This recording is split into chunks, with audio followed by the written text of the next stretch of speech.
Good morning, students. We are going to explain some topics of 11th commerce subject accountancy. ठीक है, तो इसमें मैं 2 और 3 टॉपिक आपको कुछ एक्सप्लेन करने हैं। तो देखिए, सपोज करो जो हमने गुड्स परचेज किया है, अगर हम उसमें से कुछ जो गुड्स है वो चैरिटी के रूप में दे दें, सैंपल के रूप में दे दें, या जो है उस माल को कोई चोर चुरा ले या उसे फायर से जो है नष्ट हो जाए, तो इन सब में हमारा जो परचेज है, जो गुड्स परचेज किया हुआ है वो कम होता है। ठीक है, सपोज करो आप अपनी शॉप पे हैं, तो आपको वहाँ से आपने गुड्स परचेज किया हुआ है और उसमें से कुछ माल आपने दान के रूप में दे दिया, तो उससे आपकी परचेज कम हो जाएगी। सपोज करो आप 20,000 रुपये का गुड्स परचेज करके लाए हैं, उसमें से आपने 2,000 रुपये का माल दान में दे दिया, तो 2,000 रुपये की जो परचेज है वो आपकी कम हो जाएगी। इसी तरह सपोज करो आप जो है 1,00,000 रुपये का गुड्स परचेज करके लाए थे, 20,000 की उसमें से चोरी हो गई, तो वो भी तो आपकी परचेज हो गई।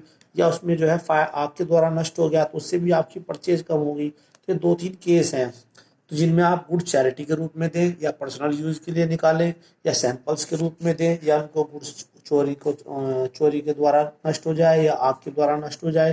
तो ऐसे सब केस में, इन सब केस में परचेजिंग अकाउंट को क्रेडिट करते हैं, और जिससे भी हमारा गुड्स कम हो रहा है उसको डेबिट करते हैं।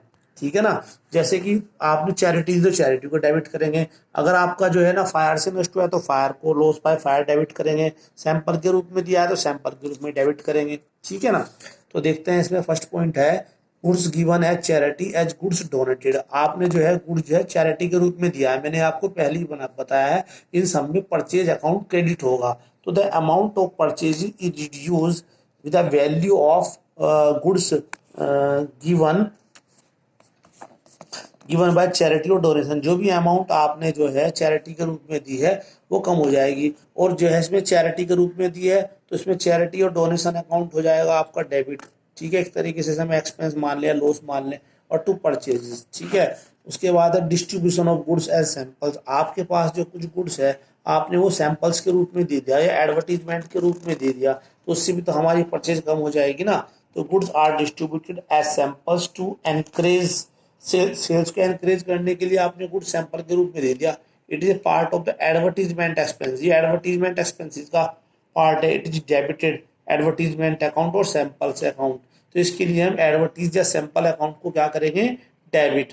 ठीक है, और परचेज को मैंने पहले ही बोला था, हर इन कंडीशन सब कंडीशन में परचेज अकाउंट है उसको हम क्या करेंगे, उसको हम क्रेडिट करेंगे।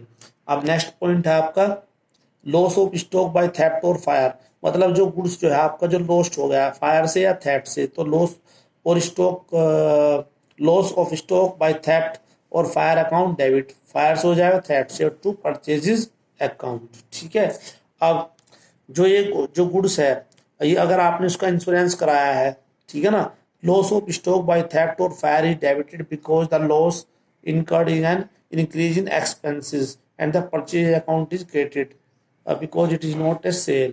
In case goods were insured and insurance claim is lost. ठीक है, तो अगर जो है आपने गुड्स आपका इंश्योर्ड है और आपने क्लेम उसके लिए लॉस किया है, तो insurance company account debit to loss of stock by theft और फायर क्रेडिट हो जाएगा। ठीक है, और जब इंश्योरेंस कंपनी से आपको सारा अमाउंट मिल जाए, फुल अमाउंट जितने का आपका लॉस हुआ है वो पूरी अमाउंट आपको मिल जाती है, when full amount of claim is received from insurance company, तो इसके लिए क्या करेंगे, बैंक अकाउंट को डेबिट करेंगे, टू इंश्योरेंस कंपनी करेंगे।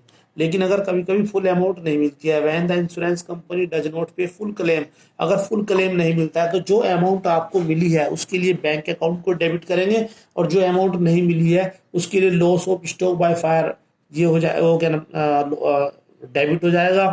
ठीक है, और ब्रैकेट में प्रॉफिट एंड लॉस कर देंगे, और टू इंश्योरेंस कंपनी। ठीक है, इससे रिलेटेड एक इलस्ट्रेशन है, इसको हम क्लियर करते हैं।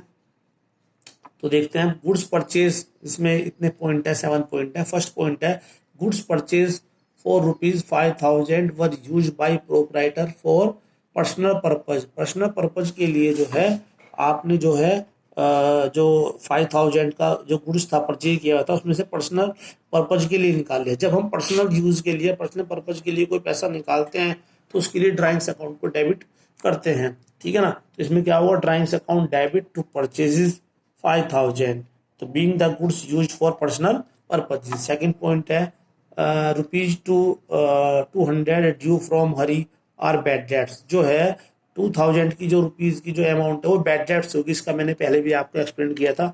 तो bad debts account debit to Hari, कितना 200, ये आपको लॉस हो गया, ये आपका ये लॉस हो गया, लॉस को हम डेबिट करते हैं और जो डेटर्स था उसको हम क्रेडिट कर देंगे। उसके बाद है goods insured of ₹3000 purchase cost destroyed by fire, ये हमारा आग से नष्ट हो गया। तो loss of stock by fire अभी रूल मैंने एक्सप्लेन किए थे, तो कितने का है 3000 का। और टू परचेज अकाउंट कितना हुआ, ये हुआ 3000 being goods lost by fire, ये हुआ। उसके बाद है goods uninsured of ₹3000 purchasing cost were dash, तो हो गया था हमारा। अच्छा, पॉइंट नंबर 4 है goods costing ₹1000 damage by fire, जो 1000 का है फायर से डैमेज हो गया। Insurance company accepted claim of ₹800 cheque की received from the insurance company. इस पॉइंट में क्या हुआ कि 1000 का जो गुड्स है वो आपका फायर से डैमेज हो गया, तो आपको लॉस हो गया, तो लॉस बाय फायर तो डेबिट हो जाएगा, ठीक है ना, और टू परचेज अकाउंट हो जाएगा। लेकिन जो क्लेम है वो आपको 800 का मिला, यानी कि 200 आपको लॉस हो गया। तो देखते हैं loss of stock by fire account debit कितने का हुआ, 1000 का डेबिट, और टू परचेज, इससे हमारी परचेज कम होगी, टू परचेज 1000। अब इसमें हमने क्लेम किया insurance company account debit to loss of stock by fire 1000 का हमने क्लेम किया। अब हमें मिले कितने 800 मिले, तो जो मिले बैंक अकाउंट डेबिट 800, जो नहीं मिले वो लॉस हो गया। Loss of stock by fire या ब्रैकेट में प्रॉफिट एंड लॉस अकाउंट हम करते हैं 200 टू इंश्योरेंस कंपनी कितना 1000, ठीक है। उसके बाद पॉइंट नंबर 5 है गुड्स कॉस्टिंग ₹500 गिवन है चैरिटी सेल्स प्राइस 600, तो सेल्स प्राइस तो 600 है लेकिन उसकी कॉस्ट कितनी 500 की, तो हम जो है 500 से क्रिएट करेंगे, सेल्स प्राइस से यहाँ पर कोई मतलब नहीं है। और चैरिटी जो है एक तरीके से हमारा एक्सपेंस हो गया, तो चैरिटी अकाउंट डेबिट कितना 500 और टू परचेज अकाउंट 500, ठीक है। तो being the goods given as charity, ये 500 हो गया। उसके बाद है paid landlord ₹1500 for rent, rent जो है ये हमारा एक्सपेंस हो गया, और एक्सपेंस को करते हैं डेबिट, और हमारे पास से कैश हमारे पास से चला गया, क्रेडिट वोट गोज आउट, ये रूल पहले हमने बताया था। तो रेंट अकाउंट डेबिट कितना हुआ 1500 टू कैश अकाउंट 1500, तो being the rent paid to landlord. उसके बाद ये नया पॉइंट है सोल्ड हाउस होल्ड फर्नीचर, जो हाउस होल्ड जो फर्नीचर वो आपने सेल कर दिया 5000 का, इससे जो पैसे आए the proceed were invested into business, वो पैसा आपने बिजनेस में लगा दिया, ठीक है। तो कैश अकाउंट डेबिट कितना 5000 टू कैपिटल अकाउंट 5000, तो being the sale of household furniture and the proceed invested into the business, ठीक है। ये क्वेश्चन आप फेयर कर लेना। Okay, thank you.